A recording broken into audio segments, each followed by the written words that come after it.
What's good, YouTube? Welcome to week 35 of Fallout 4 Mods Weekly. This episode, we have the best mod that's ever been made for Fallout 4. We also have the most kinky mod ever made for Fallout 4. But I'm sure you guys care more about the best mod ever made, right? Also, in exciting news, the new merchandise is out. If you like snapbacks, this is a fresh as hell MXR snapback, guaranteed to have you slaying all kinds of virtual puss in Skyrim and Fallout 4.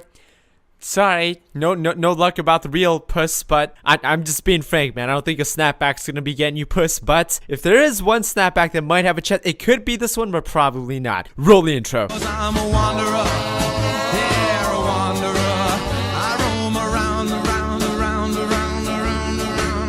cause I'm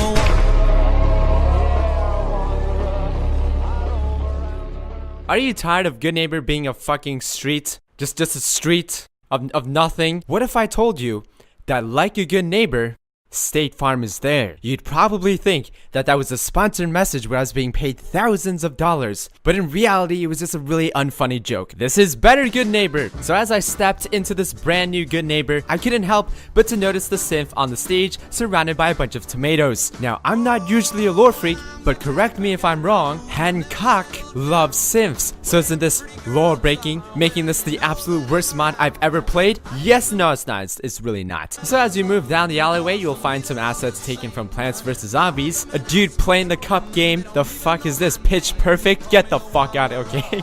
I don't know why I'm being so mean. Then you'll find a new area called the Exchange, where you can trade in all your precious caps for a currency that no longer holds any value whatsoever, for no reason whatsoever. I'm not even sure why this is here. Why am I throwing so much shade at this mod? It's not even bad. It's actually really good. So as you walk down the main street of Good Neighbor, the poverty will hit you like a truck. You might as well be in Skid Row. But it makes it feel good, because you know that no matter how bad you have it, it's probably not as bad as being a 12-year-old girl peddling empty beer bottles in the ghettos of Good Neighbor. But you'll quickly realize that underneath the mounds and mounds of crap these people are trying to sell you are some actual useful items, as well as a drug dealer who will sell you all kinds of drugs right next to the 12-year-old girl. And it just immerses us in this primitive Amazon.com list life that people are living after the apocalypse. To just think that this man will never ever finish that painting. It saddens me. But it's not all doom and gloom. You know, the child actually gets a stall for only 5 caps. Probably the most creative stall here is the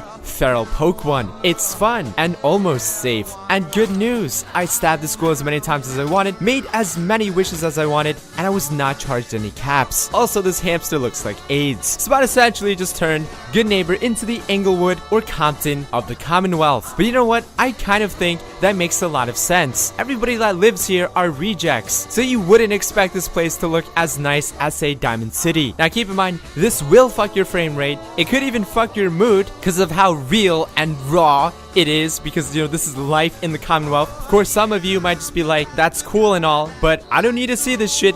Please clean up my Good Neighbor. I don't want it to look like Skid Row. I just want to keep living in my fantasy life where everything is good and we have Amazon.com. In that case, all of this is just advice. Do whatever the fuck you want to do. From the creator of Nukamon comes another smash hit. I see in this man the next DD Productions, except without the whole console breaking thing. This is El Pollo Azul's Institute Portal Gun. So to find this new weapon, head over to Diamond City, go to the butcher shop, head upstairs to the roof, break into the meat locker, and in the freezer to the right, you'll find a digitized matter uplink interface, as well as a report that you can read that basically details the backstory of this weapon. It's pretty goddamn fucking lore friendly. The digitized blah blah blah blah blah blah thing, when put inside of your Pip-Boy, acts as a sort of digital storage, where you can digitize shit and store it as if it were data. But who cares? We have a portal gun. I actually couldn't believe my eyes. A fully functional portal gun in Fallout 4. I'd actually only visualized this in my wildest dreams. What a time to be alive. Switching portals was actually really easy as well. If I wanted to switch the color of my portal, all I had to do was melee my weapon or unequip and equip the weapon again. So I headed to the mass fusion building. Although everything was already dead, I had a fucking blast. It worked way better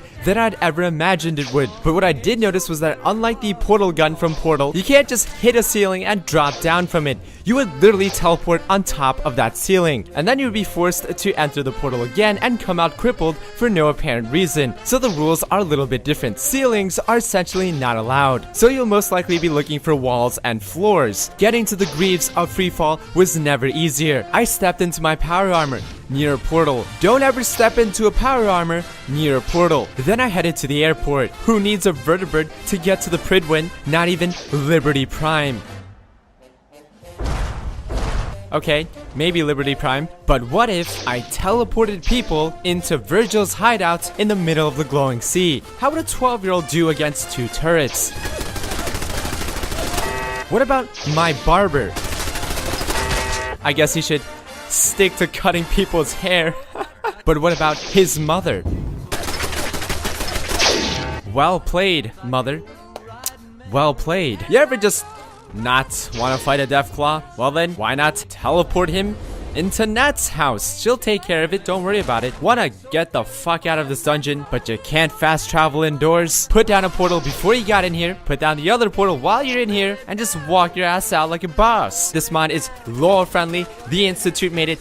Definitely not Aperture Science. It's fun to use, it's versatile, it's tactile, it's senile-ly crazy, it's pedophile-y new and hot. Just kidding, please no FBI. And this week's house mod is by Eleonora. It is called Marlborough Mansion. So Marlborough Mansion was a vanilla cell that pretty much had no purpose in the world of Fallout 4, but it did have an unusually sexy lighting system, and Eleonora took advantage of this. She turned a pretty useless area into quite possibly the most stunning home you can possibly find in Fallout 4. I don't know about you guys, but to me, lighting makes the biggest impact on how good a home looks. Oh yeah, I love all those pixels around my goddamn character. That aside, having a day and night cycle gives a home, like, a shit ton of brownie points in my book. This house comes with the new mannequins and weapon racks from the new Contraptions DLC, and her coffee obsession has escalated even further to the point where not only does she have her own cafe, in which she's charging $5 goddamn for a hot chocolate, when clearly things are bought in caps. What were you thinking, Eleonora? But she has her own goddamn brand of coffee, and that is just about the most legitimate, non-legitimate coffee brand I've ever seen in my life, unless that was legitimate. And the cutest kitchen table with the most aesthetic lighting to enjoy your virtual illegitimate coffee brand on the billboard. She even has a recipe for a homemade iced mocha. I don't even drink coffee, and I want to make that shit at home. That's how good that recipe sounds. On the way up, you'll find some pinup girls. On the second floor, you'll find some more of that sexy ass lighting, some more name storage and crafting stations, as well as a bathroom and some water. Ladies and gentlemen, one of the most infamous armors of Skyrim is finally here in Fallout 4. This is what we've all obviously been waiting for, and definitely not PS4 mods. I present to you the sexy transparent zip suit. Yes, that's how he spelled transparent. Okay, English isn't his first language. This is the most endorsed mod of this week. Why? Reasons. Lots of good reasons. It's a highly versatile piece of clothing, right? So you can walk through security and they don't have to check you. Breastfeeding is just a zip away. Excrements is just a zip away. This stuff is definitely practical, okay? What are you talking about, honey? Next up, we have a mod that came out a long time ago, but it skipped everybody's radar. And it's only the best mod that you will ever download for Fallout 4. And the only reason why I know about this mod's existence is because I went onto the mod author's website when I reviewed interesting NPCs and realized that he had made an interesting NPCs mod for Fallout 4. And nobody even knew it existed. It blew my mind. It's called Tales from the Commonwealth. So I immediately headed to the third rail to find one of the followers available in this mod. Her name was Audrey, a 200-year-old ghoul, and she needed an extra gun to confront her brother who wanted her dead. A man thinks I'm better off dead. I beg to differ. We confront her brother, and he's dead. But who killed him? Their sister. You're as perceptive as ever, Audrey.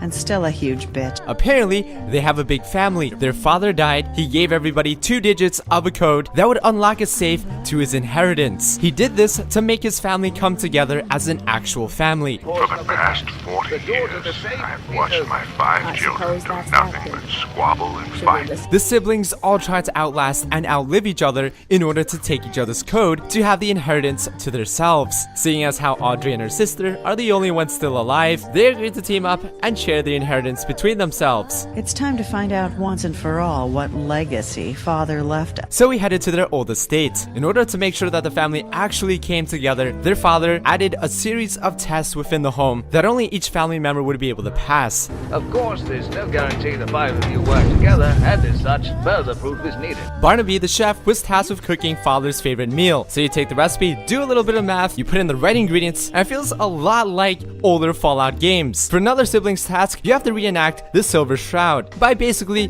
picking the right dialogue choices that you would think a superhero would say. Your crimes have gone unpunished for too long, but today you face the Silver Shroud! Ah, the Dark Dick himself. I thought you'd be taller. For the sibling with a temper, you must destroy everything in the bedroom. And he's made a sort of makeshift environment destruction mod here. Her sister's a nerd, she's done her job by disabling 3 Assaultrons, and finally when the test is passed, ironically you find an immortality serum. Her sister takes it and has actually reprogrammed the Assaultrons to kill us. We kill the Assaultrons. I could have either spared her sister or allowed her to live. Sparing her will give you the Social Climber perk, killing her will give you the Fox Hunting perk. It was actually insane how good and how deep this quest was. But I really should not have expected less from Chris Takahashi. I feel like with interesting NPCs, this man has learned so much about scripting and just modding Bethesda games in general. Fallout 4 is a much harder game to mod than Skyrim. He made it look easy. His ability to make it possible for you to talk to these NPCs without any new additional lines of dialogue for the main protagonist is insane. His storytelling and writing is on another level. Everything unfolds like a perfectly written play. The voice acting quality, you can't even tell apart from the vanilla game. I don't think so. You sound about as confident as a pregnant whore trying to name the daddy. But the quests themselves are of higher quality than vanilla quests. This one quest is just one of over 30 that he's scattered across the Commonwealth for you to discover. I cannot believe nobody even knows about this mod's existence. Please tell the world this is the best mod you can possibly download for Fallout 4. That is it for this week, guys. Hope you enjoyed all the mods featured in this episode, and I'll see you guys in the next one. Peace. Looking for some cheap games? Check out g2a.com. Use my code MXR for 30% off.